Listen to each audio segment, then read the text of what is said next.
بسم اللہ الرحمن الرحیم نحمدہ ونصلی ونسلم علی رسولہ الکریم اما بعد فاعوذ باللہ من الشیطان الرجیم بسم اللہ الرحمن الرحیم الا ان اولیاء اللہ لا خوف علیہم ولا هم یحزنون صدق اللہ العظیم۔ نہایت ہی معزز و محترم حاضرین و سامعین، بالخصوص میرے قبلہ عالم، میں آپ کی خدمت میں چند معروضات سلسلہ عالیہ نقشبندیہ مجددیہ کے حوالے سے عرض کرنا چاہتا ہوں۔ یہ اس لیے ضروری ہے کہ سبق دہرانے سے مضبوط ہو جاتا ہے۔ آپ جتنا سبق دہراتے ہیں، ریپیٹ کرتے ہیں، اتنا ہی آپ اچھا اس پہ عمل کرنے کی سعادت حاصل کرتے ہیں۔ تو ہمارا چونکہ سلسلہ نقشبند ہے تو ہمیں پوری طرح سے علم ہونا چاہیے کہ ہمارے سلسلے کی کیا کیا خوبیاں ہیں اور اللہ نے کیوں اس سلسلے کو ممتاز فرمایا تمام سلاسل سے۔ سلسلہ عالیہ نقشبند کی یوں تو بے شمار خوبیوں میں سے میں چند ایک عرض کرنا مناسب سمجھوں گا، کیونکہ ایک سمندر ہے جس میں سے چند موتی لیے جا سکتے ہیں۔ سب سے پہلی خوبی سلسلہ نقشبند کی یہ ہے کہ یہ سلسلہ حضرت سیدنا صدیق اکبر رضی اللہ تعالیٰ عنہ سے چلتا ہے، اور آپ کی جو فیوز و برکات کی کیفیات ہیں وہی اس سلسلے کے اندر ہے۔ یعنی یوں سمجھ لیں کہ اس سلسلے میں مرید کو، سالک کو فیض تب ملتا ہے جب اس کے اندر سیدنا صدیق اکبر جیسی عادتیں پیدا ہوں، جب اس کے اندر آپ جیسے انداز ہوں، آپ جیسا ادب، آپ جیسی محبت، آپ جیسی عاجزی، آپ جیسی محبت رسول اور آپ جیسا آقا دو جہاں کے ساتھ تعلق، قرآن کے ساتھ تعلق، اللہ کے ساتھ تعلق پیدا کرنے کی وہ سعادت حاصل کرے تو اسے فیض نصیب ہوتا ہے۔ تو حضرت ابوبکر صدیق رضی اللہ تعالیٰ عنہ کی اگر ساری زندگی کو 3 لفظوں میں سمیٹا جائے تو وہ صرف 3 لفظ بنتے ہیں۔ نمبر 1 محبت رسول، نمبر 2 خدمت رسول، اور نمبر 3 صحبت رسول۔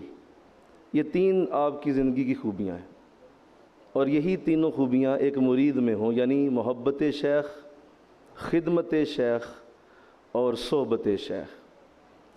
اسی کے اوپر استوار رہ کے کوئی اگر سلسلہ نقشبند میں برکت پائے گا تو صرف اسی انداز سے پائے گا۔ صحبت کی توفیق نہیں ہے، خدمت شیخ کی سعادت حاصل نہیں ہے، اور اسے محبت شیخ سے بھی کوئی واسطہ نہیں ہے، تو وظیفے، نمازیں کوئی اور معاملہ ہے، وہ اللہ رسول نے فرض کی ہیں، اور اس کے آگے جو طریقت نقشبند کے اندر برکتیں ہیں وہ اسی طریقے سے نصیب ہوتی ہیں۔ دوسرا جو ہمارے سلسلے کی بہت بڑی خوبی ہے وہ یہ ہے کہ اس سلسلے میں انتہا کو ابتدا میں درج کیا گیا ہے۔ یعنی ایک سالک کو پہلے ہی دن بیعت کے وقت ہی وہ برکت دی جاتی ہے جو اسے انتہا میں جا کے کبھی نصیب ہونی تھی۔ یہ حضور سیدنا شاہ نقشبند رحمۃ اللہ علیہ کی دعا سے ہے، اور آپ کی اس دعا کا اثر ہے کہ اس سلسلے میں سالکین کو پہلے دن ہی وہ برکت چکھا دی جاتی ہے جو کبھی اگر وہ انتہا پہ پہنچتا تو اسے ملتی۔